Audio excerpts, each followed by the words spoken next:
El tema que hoy ponemos en plan inédito, porque no estaba previsto, la verdad es que ha sido un montaje muy rápido antes de venir aquí, ya veis que es sobre el Arca de Noé. Estuvimos hablando, y os hago recordatorio, del tema de los antediluvianos, duró también unas cuantas conferencias. Estuvimos hablando sobre Ron Wyatt, el arqueólogo que dio a conocer precisamente este lugar. Hoy vamos a ver si realmente lo que se dijo cuando esta formación rocosa, entre comillas hablo, que veis aquí en esta imagen, se dijo de que era eso, una formación rocosa que coincidía curiosamente, por chiripa, por casualidad, con las medidas que la Biblia daba del Arca de Noé. Pues automáticamente cuando se dijo públicamente que esto era una casualidad, que se parecía pero que no era, se desestimó que este lugar, este objeto rocoso que veis aquí, fuera precisamente el Arca de Noé. Por tanto, se dejó de darle publicidad. Curiosamente, recordáis que cuando Ron Wyatt fue allí, estuvo hablando, vimos ilustraciones, fotografías de los momentos en que él lo presenta con gente, si no recuerdo mal, del gobierno turco, y deciden, un poco más abajo de donde veis esta imagen, hacia la izquierda, crear un pequeño lugar de información, o algo parecido a esto, que es del gobierno turco, y que aún está allí puesto.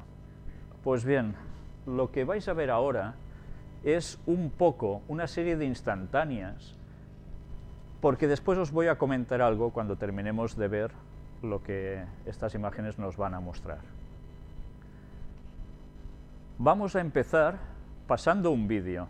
Es un vídeo extraído de un documental de Odisea, donde hace referencia al Arca de Noé. Bien, en este vídeo veréis que empieza con unos aviadores, donde se hace un relato, así un poco ateatrado, de cómo fue el momento en que unos aviadores se encuentran precisamente esta formación rocosa, y no es el aviador ruso de hace muchísimos años atrás, que fue el primero que lo halló, sino años posteriores, si no recuerdo mal, durante la Segunda Guerra Mundial.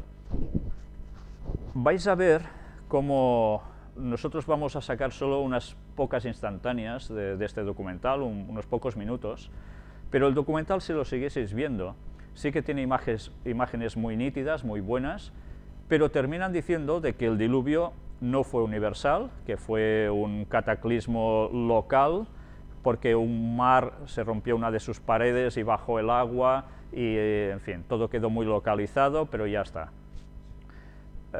Bien, pues nosotros iremos demostrando con la ayuda de Dios que este documental está llevando a la gente al máximo de error sobre el Arca de Noé. Pero sí que es cierto que tiene unas imágenes que nosotros aprovecharemos para que veáis con nitidez lo que después iremos viendo también en más detalle. Vamos a entrar en este documental.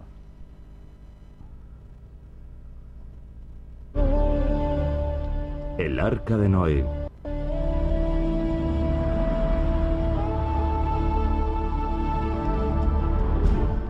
...1959... un avión estadounidense de reconocimiento sobrevuela Turquía. Sus dos pilotos tienen la misión de controlar la frontera de la Unión Soviética.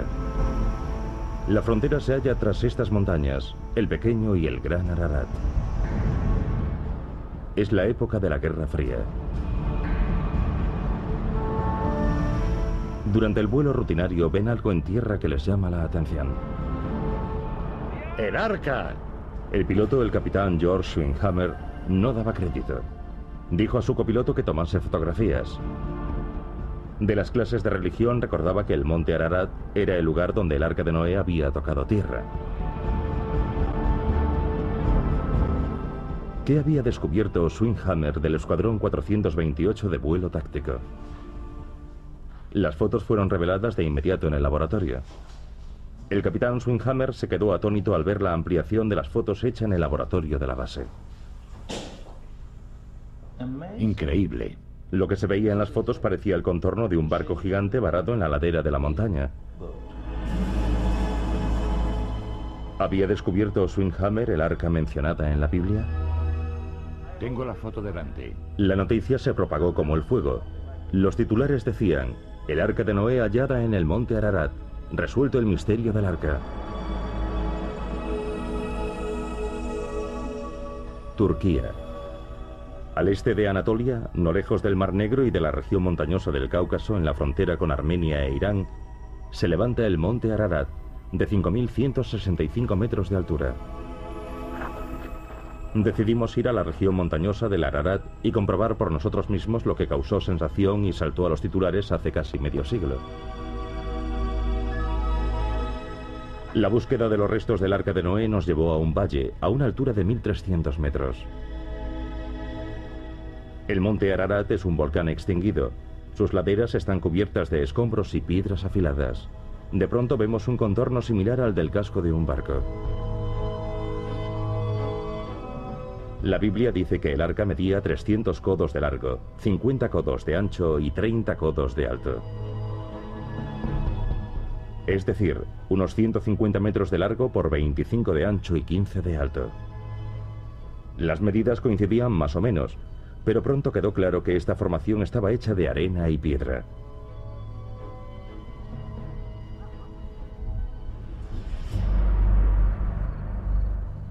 El supo un capricho de la naturaleza. Bien, ya habéis visto solo unos breves momentos de este documental. Yo me equivocaba, hacen referencia al año 1959. Y como os he dicho anteriormente, hubo un piloto ruso que bastantes años atrás también había localizado lo mismo. Habéis visto que presentan la imagen prácticamente desde el mismo lugar del arca, una imagen muy nítida, muy buena, pero que cuando llegaron dijeron: sencillamente es una formación de roca y arena y ya está. Es curioso ver cómo por procedimiento científico tan impresionante se consigue decir de que eso es roca, arena y se acabó. Bueno, lo digo, me entenderéis irónicamente, ¿verdad? Para demostrar eso haría falta quizás haber cavado un poco, ¿no? Pero claro, si uno mira solo lo que el paso de los años ha ido acumulando encima, claro, roca y arena y se acabó. Pues bien, nosotros vamos a hacer una serie de vistas aproximadas también por satélite, esto lo podéis hacer todos, de dónde está ubicada, aquí lo tenéis. Esta zona, Ararat, está casi con la frontera con Armenia, con Georgia y con Irán, pero está en suelo turco. Está en un lugar, desde luego, muy estratégico, y por eso durante tantos años, cuando Georgia pertenecía también como República Soviética, no se dejaba acercarse a esa zona porque precisamente en la parte rusa había una base de misiles y claro, evidentemente se temía que pudiese ser espionaje. Ahora vamos a hacer esa aproximación, es con el satélite, lo podéis hacer desde vuestras casas, vais viendo cómo se va acercando, veis el paraje, nos vamos acercando más, ya estáis viendo en el centro de las imágenes la formación rocosa casual, entre comillas, seguimos avanzando más,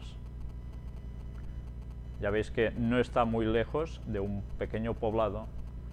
Arriba, si estáis mirando la imagen en el centro, donde está la formación esta extraña, rocosa que dicen, si veis un poco más arriba de la imagen a la izquierda, hay este pequeño centro que se erigió precisamente con lo de Ron Wyatt por el gobierno turco. Avanzamos más, ya veis dónde está perfectamente ubicado esto, seguimos acercándonos más, y aquí tenéis un mapa de cómo es la situación con las fronteras y demás. Pues bien, ¿qué veis aquí? ¿Sabéis qué es esto? Estas imágenes, esta en concreto, es una exclusiva que estáis viendo.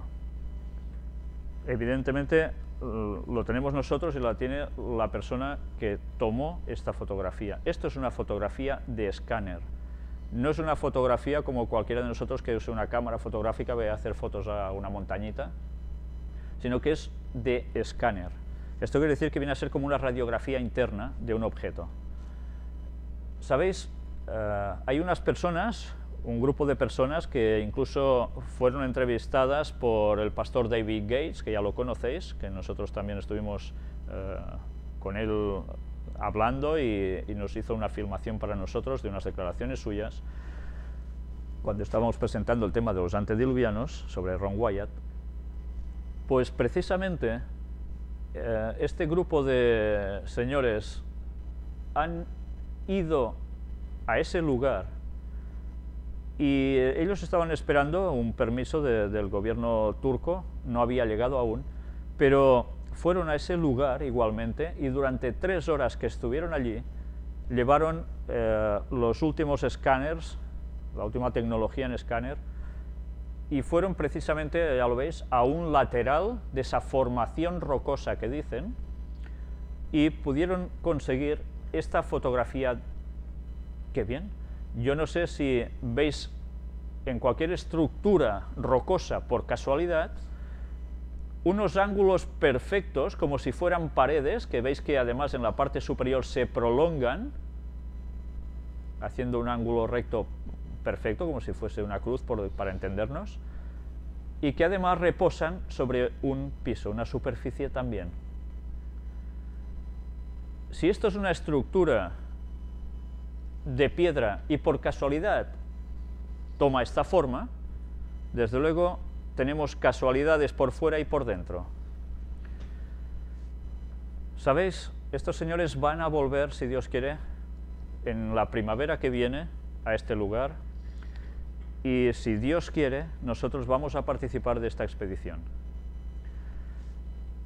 Intentaremos mostrar la zona, esos pueblecitos cercanos, que curiosamente también, todos traducidos tienen nombre de cosas relacionadas con Noé, con su familia, etcétera, etcétera. Son pueblos milenarios.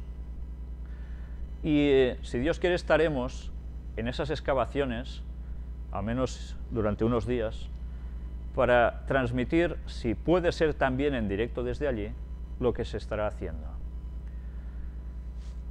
Os pido por favor que oréis, porque sabemos que esto no es nunca fácil, y más cuando se puede llegar a demostrar públicamente que esa masa rocosa y de arena que dicen no es tal, sino que en verdad es el Arca de Noé. En el momento en que todo esto salga a la luz, ¿os dais cuenta de la reacción de la gente? ¿Cuál va a ser? Hay cristianos que creen en el Arca de Noé, creen en el relato del diluvio literalmente, tal cual. Hay cristianos que eso no le hace falta ver para creer. Hay cristianos, entre comillas, que creen que el relato del Arca de Noé es un relato de leyenda, copiado de otros pueblos, etcétera, etcétera, pero que eso no sucedió en verdad, que es una enseñanza. Otros que creen que fue una cosa local, como los que narran en este documental que hemos pasado antes. Y hay otros que no creen absolutamente en nada de nada. Si esto se puede mostrar tal cual, saliendo a la luz, si Dios quiere a nosotros nos acompañará el mismísimo hijo de Ron Wyatt que estuvo con él en las expediciones, ya podéis pensaros que automáticamente esto, si se llega a difundir, la gente deberá plantearse cosas en su vida. ¿Sabéis? El tiempo para que Jesús regrese es muy breve. Es muy breve. Son pocos años los que faltan. Algo deberá suceder ya en la historia de este mundo que haga cambiar la mentalidad de las personas. Y van a suceder no solo una cosa, van a suceder varias. Y esta puede ser una de ellas. Quiero comentaros que precisamente, no sé si recordáis, durante el relato bíblico, se habla de que el arca iba a ser calafateada por dentro y por fuera con brea. La brea es una resina, procede de los árboles, es un pegamento natural, el más potente que existe, pero que no sale rentable, pero es la mejor cola, y fue utilizada para sellar todas las juntas, para que fuera totalmente impenetrable por el agua. ¿Sabéis de qué color era la brea? Roja. Y diréis, bueno, ¿y qué? ¿Os habíais imaginado un arca rojiza, o al menos en sus juntas rojas? ¿Qué tiene que ver esto?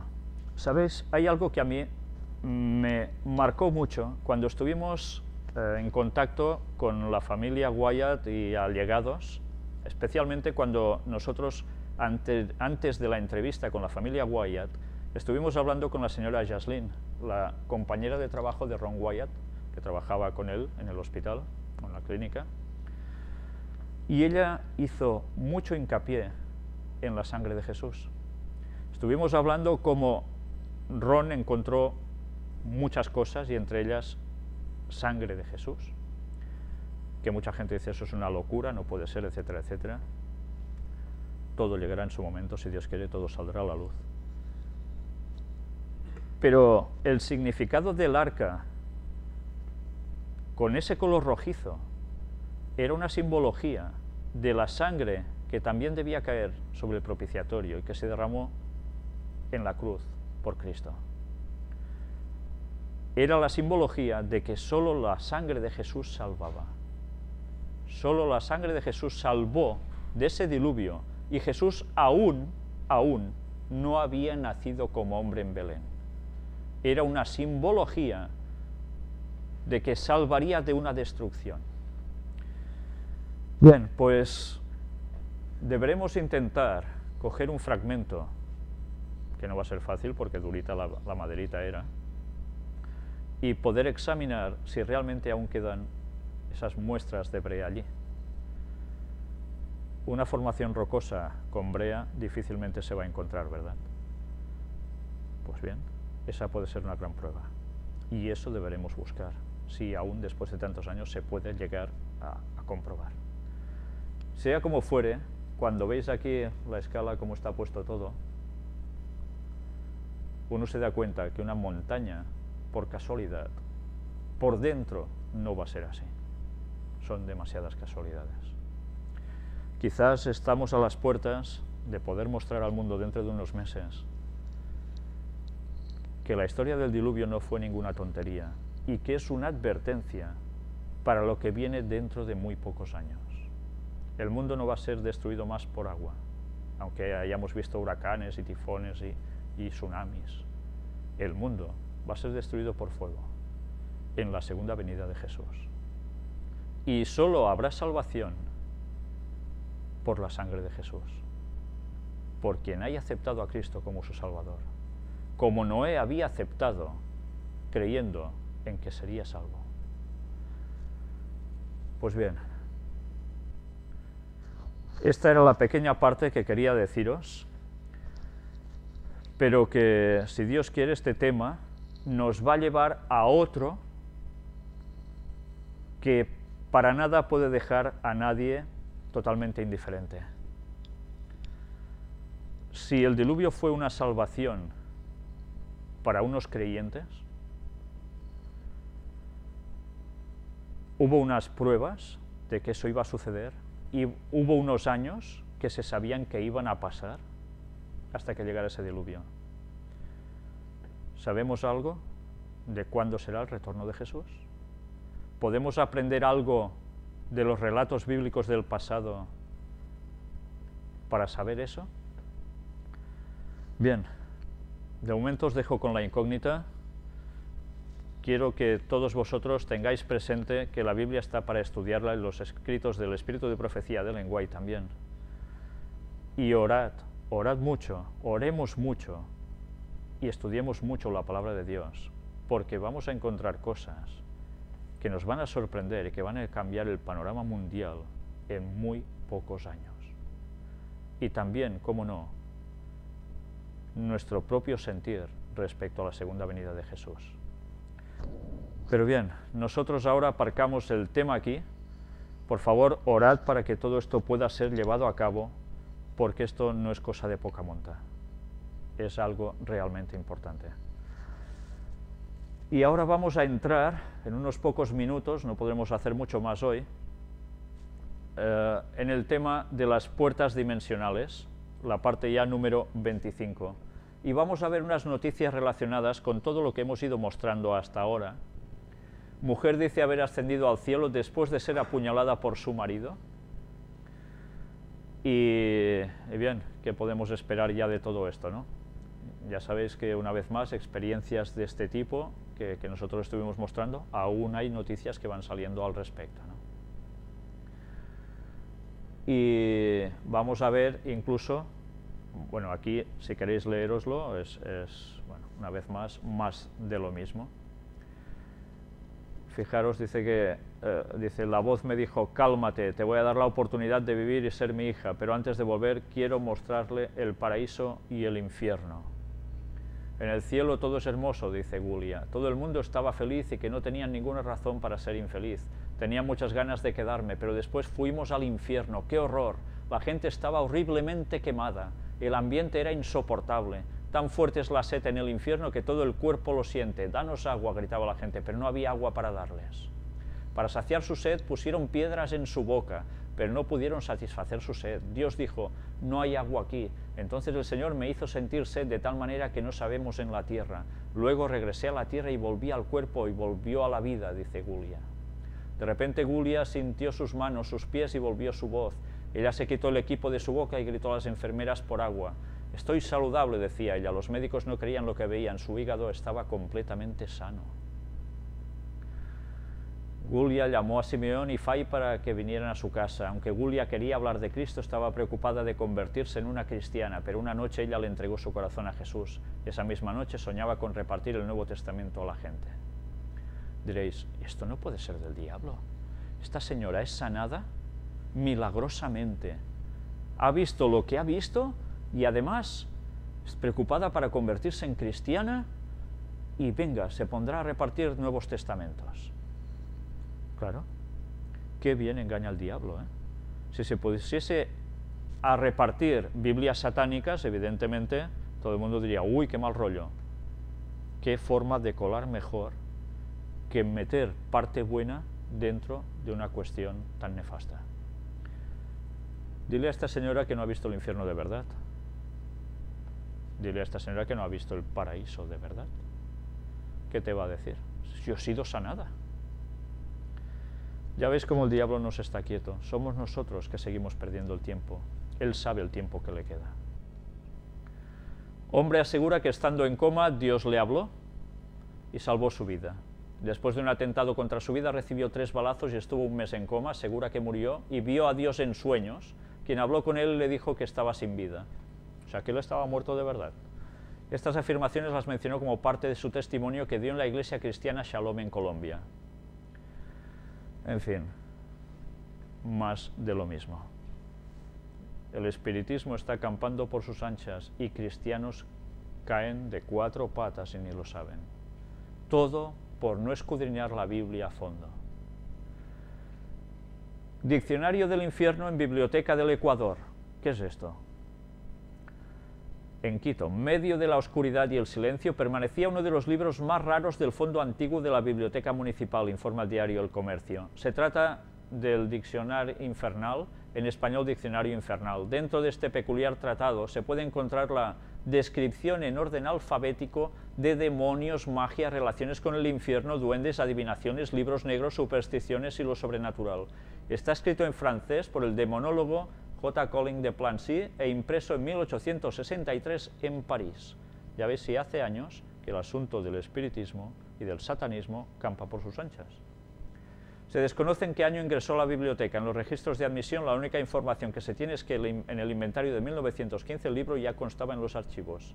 En la primera página se lee una dedicatoria que dice un obsequio del doctor Rodríguez Maldonado, nada más. Cuando se abre el libro, la primera imagen que recibe a los lectores es la de un cuadro del demonio con sus súbditos en la tierra. Ellos acechan a los seres humanos. En el centro está sentado el rey Satanás con patas de cabra y cuernos, tal como lo representa la religión católica. ¿Y quién más? ¿Lo recordáis? El famoso Baphomet. Pues bien, más de lo mismo. Todo siempre ligado a lo de siempre. Y así va siguiendo. Ya veis que mucha gracia no hace este libro, pero hay mucha gente que va a consultarlo. Y como dicen aquí, gente un poco extraña. Asombro por un niño de 1 mes que camina por toda la casa. Diréis, ¿está fuerte este niño? ¿Sí? La madre asegura que donde está su hijo misteriosamente sale fuego y todo lo que está cerca se quema. Desespero e incertidumbre está sintiendo una pareja de esposos del municipio de Lorica, conformada por un mototaxista y una ama de casa, por lo que está sucediendo con su hijo recién nacido, que misteriosamente se cambia de lugar pasando de una habitación a otra sin ayuda de sus padres. La señora Rosa Elena Feria, madre del niño, dijo que lo sacan de la cama y aparece en el patio, en el baño, en la nevera, dentro de una lavadora, encima del escaparate, debajo de la cama y no sé quién lo saca. Y no sé quién lo saca. Asegura que busca al bebé por toda la casa y cuando lo encuentra el niño la mira y se ríe a carcajadas y ella siente que no le dan las piernas para acercarse a él para cogerlo. Igualmente cuenta la angustiada madre que en varias oportunidades lo ha encontrado de pie. La madre dijo que donde está su hijo, misteriosamente sale fuego y todo lo que está cerca. Me quemaron la colchoneta, se quema la ropa, los zapatos, prácticamente quedamos sin nada. Lo que tenemos porque la gente nos ha arreglado mochitos de trapos, explica la mujer afectada. Aseguró que a su casa han ido evangélicos a orar y a ellos también les tiran extrañamente candela. Y que resulta muy extraño que cuando con su marido y el bebé se desplazan en motocicleta, han sentido como si alguna fuerza impidiera que pudieran avanzar. ¿Sabéis? Esto me recuerda a una experiencia que me contó un chico brasileño que conocí hace ya bastantes años, que él había conocido el adventismo, pero antes había estado puesto en cuestiones satánicas.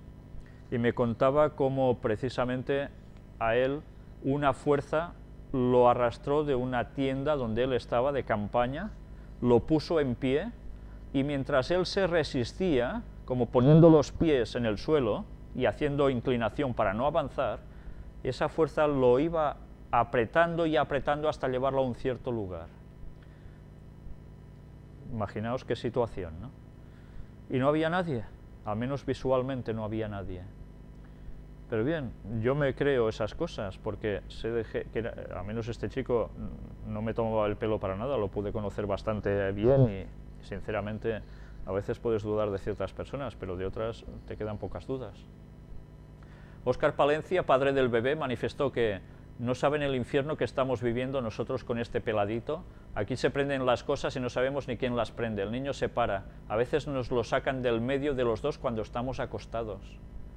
Dice que va mucha gente a su casa a ver a su hijo, pero que él no quiere que lo vean tanto porque de pronto agravan las cosas. La señora Rosa Elena finalmente comentó que el Instituto de Bienestar Familiar ha querido quitarle su hijo, pero que ella por ningún motivo lo entregará. En fin.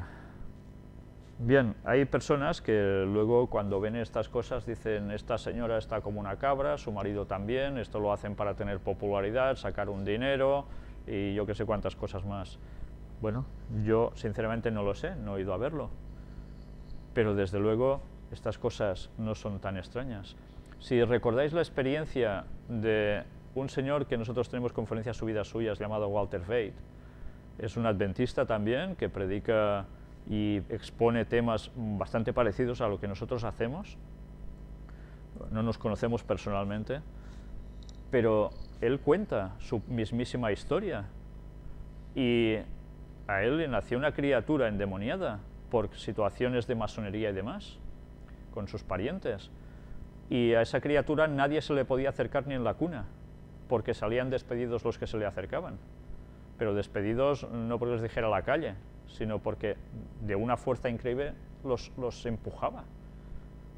Pues bien, luego él se hizo adventista, pero es una experiencia terrible. Y yo me creo perfectamente a ese señor. No lo conozco, pero por todo lo que dice, debería ser muy tonto para no creerme en sus palabras y por todo lo que he visto y vivido, ¿no? Pero desde luego estas cosas están sucediendo y el diablo va a hacer aún muchas más cosas. ¿Sabéis? Recibí también una llamada de una persona que me dijo su situación personal. Tenía una lucha muy fuerte con precisamente estos tipos de poderes. Y supongo que vosotros, no lo sé, si habéis oído hablar de ciertas personas que proceden de ciertos linajes, en los cuales esas personas tienen hijos, y esos hijos tienen que subir completamente asociados a cuestiones satánicas, porque sus progenitores también están en ello. Y algunas señoras vienen a ser como mujeres para tener hijos, para hijos que salgan con fines satánicos a tope. Y ella estaba en esta rama. Imaginaos las cosas que le pueden llegar a suceder y realmente no son nada agradables, pero esta persona ha pedido el bautismo. Bien, orad por ella, por favor. Orad por ella porque no es el único caso, hay muchos más. Y Satanás está apretando mucho, muchísimo. Y cosas que parecen ciencia ficción no son siempre ciencia ficción. Mirad estas dos citas de Elena White, también asociado a todo lo que hemos venido mostrando hasta ahora. Aparecen la primera en el libro de Maranata, que quiere decir el Señor viene. Deidades paganas manifestarán su notable poder y se exhibirán a sí mismas ante las ciudades del mundo. Y esta situación ya ha comenzado a cumplirse. Estas cosas que sucedieron ya en la antigüedad, de deidades paganas manifestándose con poder, ya sabéis que lo vimos por textos bíblicos y por citas de Elena White, que eran demonios simulando ser gente que venía de otros lugares del espacio. Y esto se va a repetir. ¿Y qué va a hacer con la mentalidad de la gente? Pues ya os lo podéis imaginar, va a ser trastornada totalmente y la gente empezará a creer sí o sí. Lo curioso del caso es que hay que plantearse, ¿creerán a la verdad o creerán al engaño que se les envía? Otra cita del libro del conflicto de los siglos nos dice: solo los que hayan estudiado diligentemente las Escrituras y hayan recibido el amor de la verdad en sus corazones serán protegidos de los poderosos engaños que cautivarán al mundo. Merced al testimonio bíblico, descubrirán al engañador bajo su disfraz. El tiempo de prueba llegará para todos. Por medio de la criba de la tentación, se reconocerá a los verdaderos cristianos. ¿Se sienten los hijos de Dios actualmente bastante firmes en la palabra divina para no ceder al testimonio de sus sentidos? ¿Se atendrán ellos en semejante crisis a la Biblia y a la Biblia sola? Los sentidos. Elena White nos estaba avisando, nosotros lo hemos venido mostrando en estas conferencias. Satanás trabaja a través de los sentidos, como Dios también, pero Satanás de un modo tremendo. Y a tal punto que nuestros sentidos no nos van a servir para nada para discernir la verdad del error. Solo el conocimiento claro, rotundo de la palabra de Dios nos podrá hacer marcar la diferencia entre lo que proviene de Dios y lo que no. Porque la mayor parte de gente, por rechazar el conocimiento bíblico, diciendo de que estos son tonterías, estos son solo enseñanzas que quieren decir pero que no son fidedignas. No. La Biblia es la Biblia y está escrita y Dios la ha aguantado hasta nosotros para que sepamos con claridad discernir la verdad del error. Y ni se pudo llegar a suprimir la Biblia quemándose en la Edad Media, ni se puede suprimir ahora, aunque le cambien palabras y sentidos en las nuevas versiones, porque realmente la Biblia hasta el final seguirá. Llegará un punto en que no la podremos tener con nosotros, solo la deberemos tener en nuestra cabeza y el Espíritu Santo nos recordará esos textos, porque la situación se va a complicar y mucho. Pero como despreciemos algo de la Biblia, no va a haber niño bonito que no caiga en el error satánico, por más que ahora se crea que a mí no me pasará. Una noticia que os podía haber puesto precisamente en el apartado de noticias anterior a este tema, pero que os la pongo aquí, porque nos habla del Señor de los Milagros, rostro de un pueblo, los protagonistas de una antigua devoción que se recuerda hoy, y está hablando de Perú.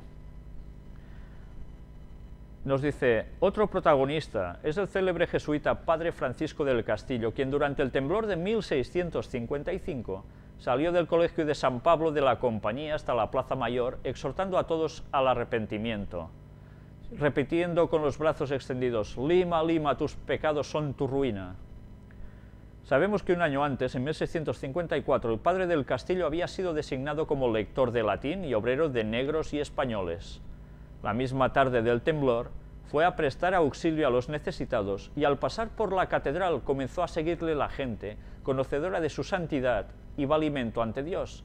El Padre aprovechó la ocasión para predicarles. Hubo un terremoto, pero hubo algo que no quedó dañado. El día siguiente, domingo, como continuasen los temblores, se condujo en procesión desde la capilla de Nuestra Señora de los Desamparados hasta la catedral la imagen de Cristo crucificado, que fue acompañada por unas 10.000 personas. La noticia de varios hechos milagrosos atribuidos a la imagen mural atrajo el interés del público y la imagen comenzó a ser conocida como el Señor de los Milagros. Todo se fue a la quiebra, pero esta imagen quedó intacta en ese mural. A partir de allí, pues, ¿qué empiezan a hacer? Procesiones. Sebastián de Antuñano nos va relatando gente que iba cuidando de ese lugar. Es el siguiente destacado mayordomo y benefactor. En 1684, Antuñano se había dirigido a la ermita del Señor de los Milagros, y mientras contemplaba la santa efigie, había sentido, mirad los sentidos, había sentido una voz interior que le susurraba claramente, Sebastián, ven a hacerme compañía y a cuidar del esplendor de mi culto. Puesto de rodillas ante la imagen, le había ofrecido un servicio incondicional hasta la muerte. Terminadas las obras, un violento terremoto asoló la ciudad de Lima, Callao y las localidades vecinas, sembrándolos de muerte y ruinas, en la madrugada del 20 de octubre de 1687. Por la tarde de aquel día, Sebastián de Antuñano tuvo la idea de sacar en procesión un lienzo que era copia del Cristo del mural. Fue así que se inició la primera procesión de las tradicionales procesiones de octubre del Señor de los Milagros de las Nazarenas. ¿Recordáis que en la nueva evangelización decían de que iban a aprovechar precisamente estas tradicionales procesiones para reevangelizar? Pues bien, si esto sucedió antaño, podemos esperar que ahora también sucedan estas cosas. Y a través de esto, la gente volverá a pegarse a los cultos paganos puestos dentro de la Iglesia Católica.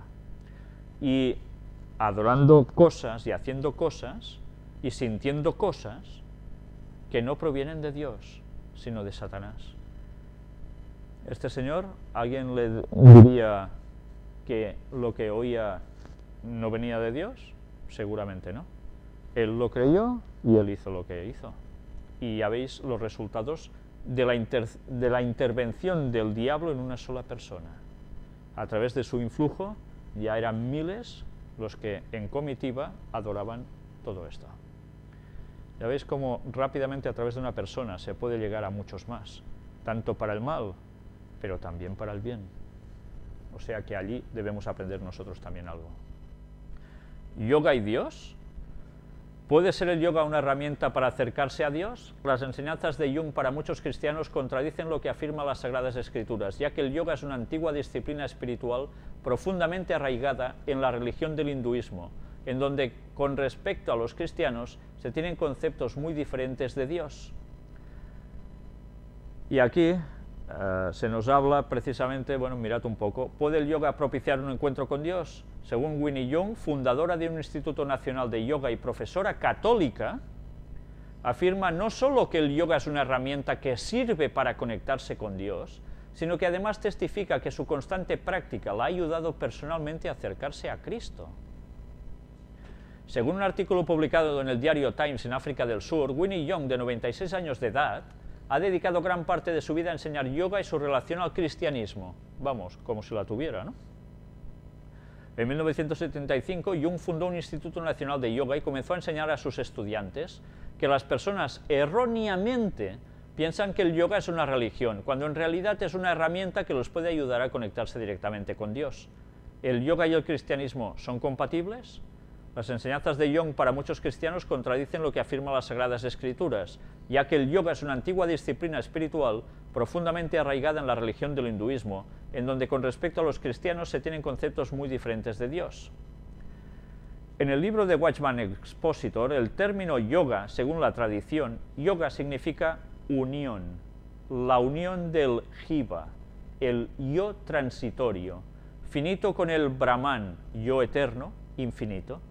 El término Brahman suele usarse para el concepto hindú de Dios o realidad última, que para ellos es una sustancia impersonal y divina que permea, envuelve y subyace todo. Esta doctrina se denomina panteísmo y difiere marcadamente del teísmo del cristianismo bíblico, ya que en la Biblia Dios se revela como el creador personal del universo. Por tanto, Dios es el creador y el universo su creación. Y está muy bien expuesto así. Pero ya veis incluso la palabra yoga que nos lleva a esa unión. ¿Unión con qué? ¿Con Dios? Pues no, no es unión con Dios. Otra de las diferencias más notables entre el yoga y el cristianismo tiene que ver con sus visiones del hombre. Dado que la filosofía yoga enseña que todo es Dios, se deduce necesariamente que el hombre también es Dios. Sin embargo, para los cristianos hay una clara distinción entre Dios y el hombre, en donde Dios es el creador y el hombre una de sus criaturas. Y bien, si seguimos un poco más abajo, nos dice, según el erudito de yoga Hans Rieker, el Kundalini, el poder de la serpiente enroscada, ya solo diciendo serpiente enroscada ya ves por dónde va el asunto, bíblicamente, ¿verdad? Es el fundamento de todas las prácticas del yoga, como una clave para lograr la condición divina. Si la serpiente bíblicamente es Satanás,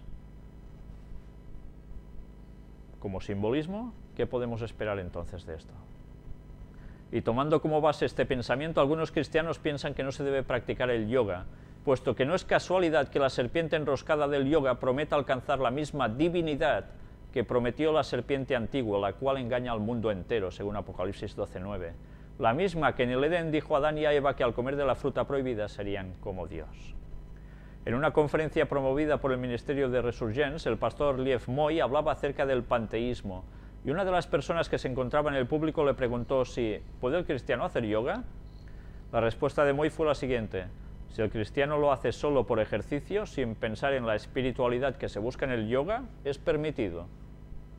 O sea, que ni se piensa en eso.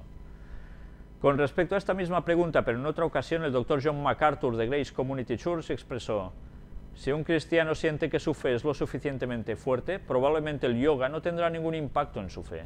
Pero la pregunta que debemos hacernos es, ¿por qué los cristianos quieren usar expresiones de una falsa religión como el panteísmo, donde Dios lo es todo y todo es Dios?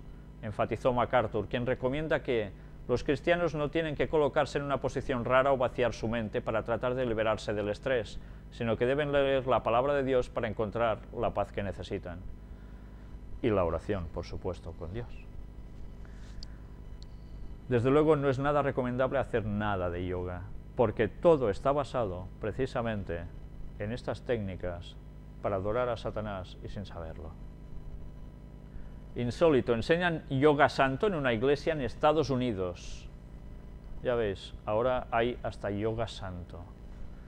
Y así se van colando las artimañas de Satanás del modo más fantástico entre iglesias cristianas, abrazando todas las cosas que provienen del diablo, y no pasa nada seguro. Pues bien, aquí tenéis fotografías de lo típico de yoga. Tienen gimnasios en sus iglesias donde no solo hacen ya ahora pesas y demás, sino que también practican todas estas cosas. Y nosotros vamos a seguir leyendo algunas citas de Ellen White, que nos sigue tratando del tema donde lo dejamos la anterior vez, extraída, recordemos, del Ministerio Médico. Nosotros nos quedamos en esta página, la 122. Leeremos un poco porque hoy ya se nos ha hecho bastante tarde. Haced sonar la alarma, ministros y médicos. Haced una apelación al pueblo de Dios para que sea leal y fiel. Estad en guardia. Recordad que mientras cooperéis con Dios, tendréis como ayudadores a los ángeles excelsos en fortaleza. Si alguna vez tenéis problemas de alguna cuestión espiritual, recordad, los ángeles excelsos en fortaleza están para ayudarnos. Y os aseguro que desde luego actúan. No aceptéis las teorías presentadas por los que no están de pie sobre el verdadero fundamento, los que están fascinados con aquello cuyo verdadero significado no conocen. Ya veis, hay personas que creen que tienen verdaderos fundamentos y en verdad no conocen el significado de lo verdadero, ni de lo que están haciendo. Despertad, mis hermanos, despertad y levantad la señal de peligro, sonad la alarma, que nadie os persuada a aceptar teorías opuestas a las verdades de la palabra de Dios. Los siervos de Dios tienen un solemne mensaje que llevar a este mundo caído y maldecido por el pecado. Deben levantar en alto el estandarte en el cual están inscritas las palabras, los mandamientos de Dios y la fe de Jesús. Que nadie enseñe cosas que el Redentor, el dueño del hombre, de su cuerpo, alma y espíritu, no ha enseñado. Mirad, es importante conocer las verdades de las doctrinas bíblicas, no lo que pensamos que, sino lo que realmente es. No necesitamos ninguna enseñanza fantasiosa referente a la personalidad de Dios. Interesante, ¿verdad? Lo que Dios desea que sepamos de Él está revelado en su palabra y en sus obras. Las cosas hermosas de la naturaleza reflejan su carácter y su poder como creador. Son su regalo a la raza humana para mostrar su poder y demostrar que Él es un Dios de amor. Pero nadie está autorizado a decir que Dios mismo en persona está en una flor, en una hoja o en un árbol. Estas cosas son la creación de Dios y revelan su amor a la raza humana. Pero evidentemente no son Dios. Eso es panteísmo. Pero tomar las obras de Dios y considerarlas como personificaciones de Él es una representación temeraria y equivocada de Dios. Fui llamada al comienzo de mis labores para enfrentar esta clase de representación, cuando en mi juventud el Señor me comisionó para ir y proclamar lo que Él me había ordenado proclamar.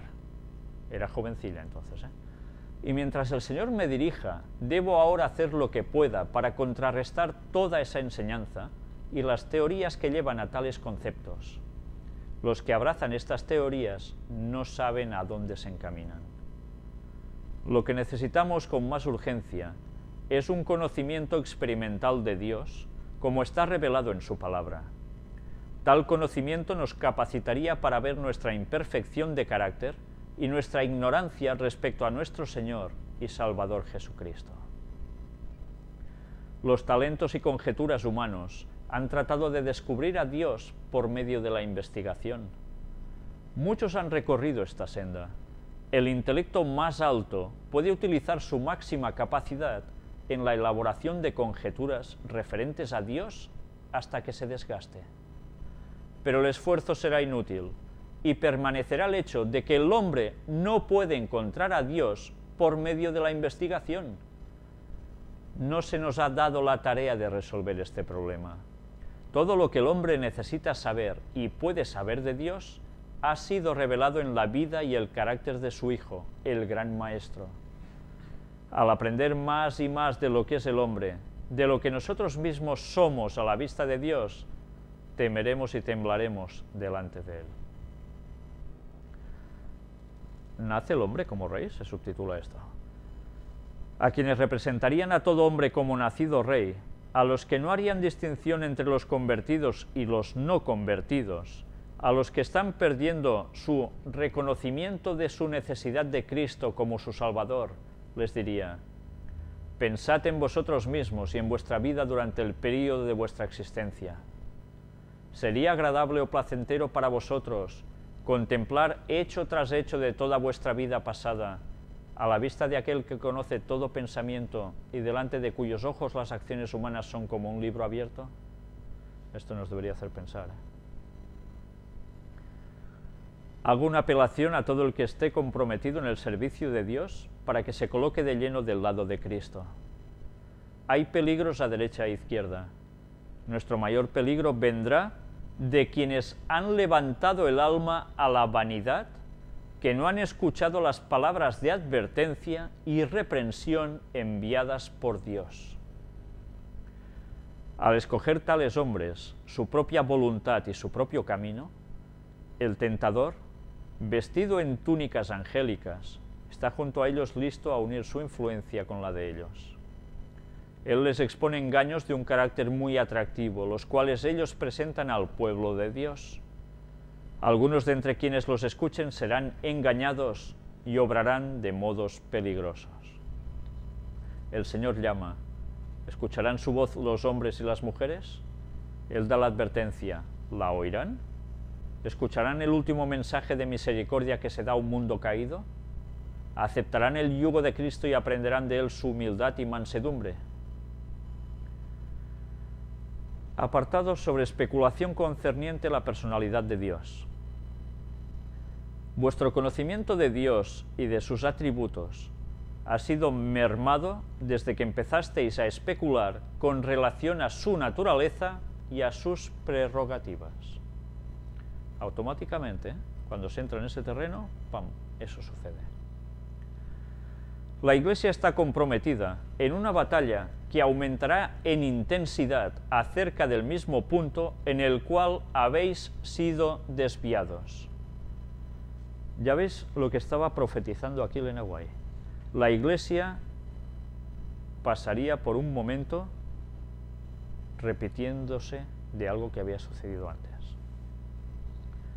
No se debe quitar ni un solo pilar de nuestra fe, ni una sola línea de verdad revelada. Se debe reemplazar por teorías nuevas y fantasiosas. Se nos ha dado la verdad en líneas claras. Bajo la guía de Dios se han preparado libros que declaran inequívocamente la verdad para este tiempo.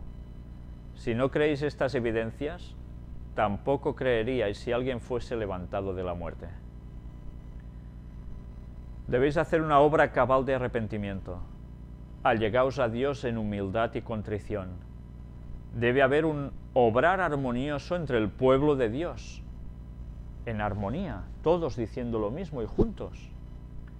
Debemos saber quién va a seguir la luz. Si Jehová es Dios, seguidle. Y si Baal, id en pos de él. No podemos estar entre dos aguas. O creemos todo lo que ha expresado en la palabra de Dios bien, y a través del espíritu de profecía, o mal vamos a ir. No permitáis que nadie os engañe llevándoos a la creencia de que Dios es una esencia que permea la naturaleza. Tal idea es un engaño especioso. Que todos estén en guardia contra tales suposiciones. Estas teorías sutiles, envueltas en hermosas vestiduras, preparan el camino para errores mayores que, si se aceptan, conducirán lejos de su firmeza aún a los creyentes convencidos de la verdad y los llevarán a falsas doctrinas. De vez en cuando necesitamos examinar juntos las razones de nuestra fe. Es esencial que estudiemos cuidadosamente las verdades de la palabra de Dios, pues leemos que algunos apostatarán de la fe, escuchando a espíritus engañadores y a doctrinas de demonios.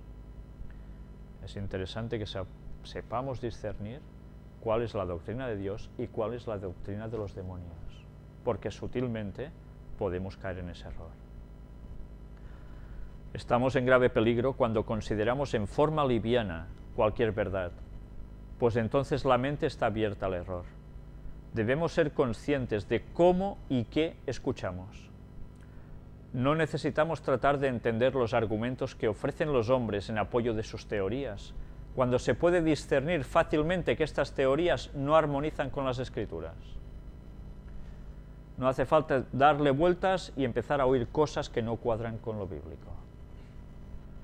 Algunos que creen tener un conocimiento científico están dando, por sus interpretaciones, ideas erradas tanto de la ciencia como de la Biblia. Permitamos que la Biblia decida todo asunto que sea esencial para la salvación. No se nos llama a entrar en ninguna controversia con los que sostienen falsas teorías. La controversia es inútil. Cristo nunca entró en ella. El arma utilizada por el Redentor del mundo fue escrito está. Acerquémonos a la palabra, permitamos que el Señor Jesús y sus mensajeros testifiquen. Sabemos que el testimonio de ellos es verdadero. Escrito está, como hacía Jesús, así debemos hacer nosotros. Cristo está por encima de todas las obras de su creación. Él guió al pueblo de Israel en la columna de fuego, mientras sus ojos veían el pasado, el presente y el futuro. Él debe ser reconocido y honrado por todos los que aman a Dios. Sus mandamientos deben ser reverenciados, amados y obedecidos. Deben ser el poder controlador en la vida de su pueblo. El tentador viene con la insinuación de que Cristo ha mudado su sitial de honor y poder a una región desconocida y que la humanidad ya no necesita molestarse en exaltar su carácter y obedecer su ley. Los seres humanos deben ser la ley para ellos mismos, declara él. Las sofisterías que él introduce rebajan al Señor y lo dejan en el polvo. La restricción y el control moral en la familia humana son destruidos. La restricción sobre el vicio se hace cada vez más y más débil. El mundo no ama ni teme a Dios. Y los que no aman ni temen a Dios pronto pierden todo sentido de obligación recíproca hacia su prójimo. Están sin Dios y sin esperanza en el mundo. Ni una hebra de panteísmo. De Cristo irradia toda la verdad. Aparte de Cristo, la ciencia es engañosa y la filosofía es necedad. Los que se han separado del Salvador impulsarán teorías que se originan en el astuto enemigo. La vida de Cristo sobresale como el contraste de toda falsa ciencia, de toda teoría errónea y de todo método equivocado. Se levantarán impostores con teorías sin fundamento en la palabra de Dios. Debemos levantar en alto el estandarte que lleva la inscripción, los mandamientos de Dios y la fe de Jesús. Debemos retener firme nuestra confianza desde el comienzo hasta el fin. Que ninguno trate de rebajar la verdad al mezclarla con sofisterías. Que ninguno intente derribar el fundamento de nuestra fe, ni rebajar la norma al incluir en la tela hebras de manufactura humana. Ni una hebra de panteísmo debe colocarse en el tejido. La sensualidad, tan funesta para el alma y el cuerpo, es siempre el resultado seguro de introducir estas hebras en la tela. Se me ha advertido, y lo escribió en 1890, que de aquí en adelante tendremos una confrontación constante. La ciencia, así llamada, y la religión estarán en oposición, porque el hombre finito no comprende el poder y la grandeza de Dios. ¿Ha sido así o no ha sido así? Escrito en 1890, y mirad lo que ha sucedido en todos esos años hasta nosotros. Lo ha clavado a la perfección. Estas palabras de la Santa Escritura se me presentaron. Y de vosotros mismos se levantarán hombres que hablen cosas perversas para arrastrar tras sí a los discípulos. Esto se verá con seguridad dentro del pueblo de Dios. Y habrá personas incapaces de percibir las verdades más maravillosas e importantes para este tiempo, verdades que son esenciales para su propia seguridad y salvación, mientras asuntos que son en comparación como los más pequeños átomos, asuntos en los cuales escasamente hay un grano de verdad, se ventilan ampliamente y son magnificados por el poder de Satanás para hacerlos aparecer como de máxima importancia. Cosas triviales que parece que ni fu ni fa, y sobre eso habrá gente que se centrará y mucho. Y luego, mirad lo que nos decía aquí, que mientras se hace esto, y dentro del pueblo de Dios se hace eso, serán incapaces de percibir las verdades más maravillosas e importantes para este tiempo, el último. Apartarse de lo que no es correcto doctrinalmente en la Biblia va a hacer que algo que debemos saber para el tiempo final se nos pase por alto e incluso sea rechazado. Ya veréis más adelante a dónde va a llevar esto cuando hablemos de cierto tema. La visión moral de estos hombres es enfermiza. No sienten su necesidad de la unción celestial para poder discernir las cosas espirituales. Se consideran ellos mismos demasiado sabios para errar. Son muy listos, Somos tan listos que nosotros errar no sois vosotros. ¿Sí? Las personas que no tienen una experiencia diaria en las cosas de Dios no se comportarán con sabiduría al relacionarse con las responsabilidades sagradas.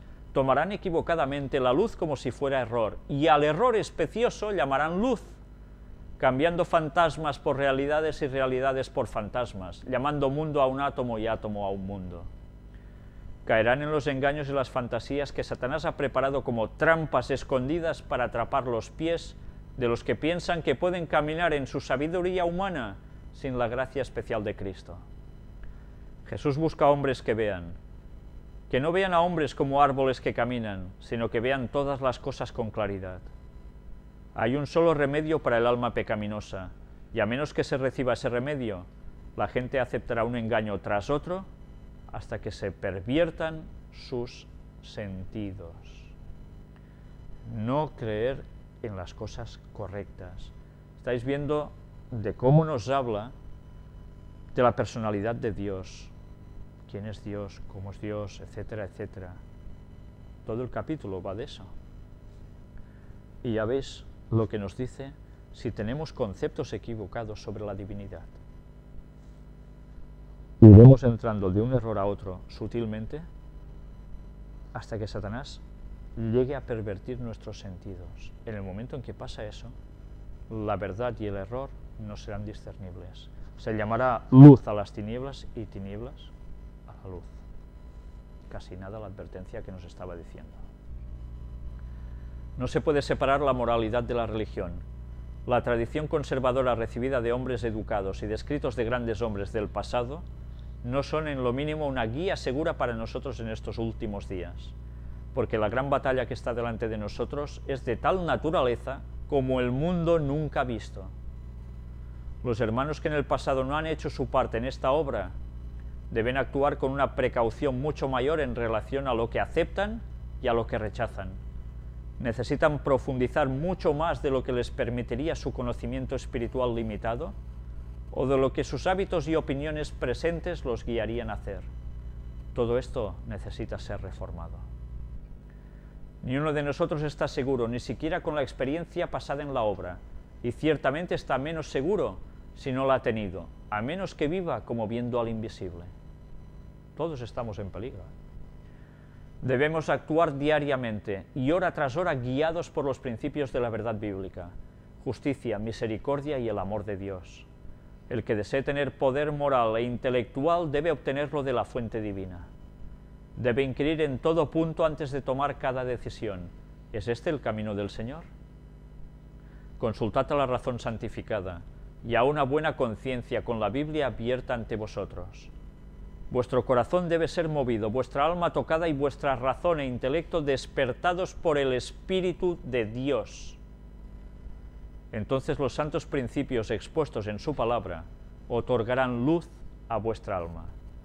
Pero como rechacemos al Espíritu de Dios, tal como ella enseña como la tercera persona de la divinidad, que es tal como aparece en la Biblia, vamos a estar expuestos ¿a qué?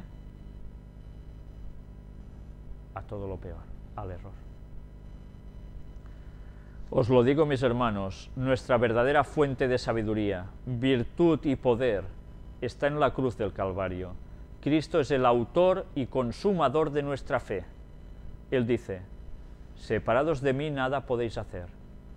Jesús es el único garante seguro para el avance y el éxito intelectual. No hay otro. Hay quienes expresan su creencia de que habrá matrimonios y nacimientos en la tierra nueva, pero los que creen en la Escritura no pueden aceptar tales doctrinas. Hay personas que... ¿Cuántas veces me han llegado a preguntar eso? ¿Habrá matrimonios? ¿Nos casaremos? ¿Tendremos hijos? Seguro que sí. Pues no. La creencia de que nacerán niños en la tierra nueva no es parte de la segura palabra profética. Las palabras de Cristo son demasiado claras para ser mal interpretadas. Ellas deben resolver para siempre la cuestión de los matrimonios y nacimientos en la tierra nueva. Ni los que sean levantados de la tumba, ni los que sean trasladados sin ver la muerte, se casarán ni se darán en matrimonio. Serán como los ángeles de Dios, miembros de la familia real. Claro, sí que fue Cristo cuando lo dijo, ¿no? Y claro, es Elena White cuando prescribe sus palabras también aquí, o suscribe sus palabras. Pues bien, vamos a dejarlo aquí. Ya veis que en los escritos aparecen a veces unas sorpresitas en donde menos te lo esperas. ¿Sabéis? Uno de los atractivos más grandes que tienen los escritos de Elena White tiene una comparación con lo que sucede con la Biblia. Estás leyendo un texto que te crees que más o menos es una cosa normalita, entre comillas, y de repente te aparece una perla allí en medio que dices, ¡hola! Pero claro, hay que leer con detenimiento. A veces mientras leemos nuestra cabeza se espacia en otras cosas, va a la deriva. Pues no, cuando vayamos a estudiar la palabra de Dios, que sea con oración, porque nuestra mente tiene que estar con todos nuestros sentidos, nunca mejor dicho, sobre el texto, y que Dios nos ayude a entender. Pues bien, hasta aquí ha sido la conferencia triple de hoy. Gracias porque habéis estado mucho rato, habéis visto los problemas técnicos que hemos tenido, pero bien, a pesar de todo, si algo no habéis podido ver los que estabais siguiendo la conferencia en directo en vuestras casas, lo podréis ver cuando sea subida, si Dios quiere. Muchas gracias por vuestra atención y que Dios os bendiga.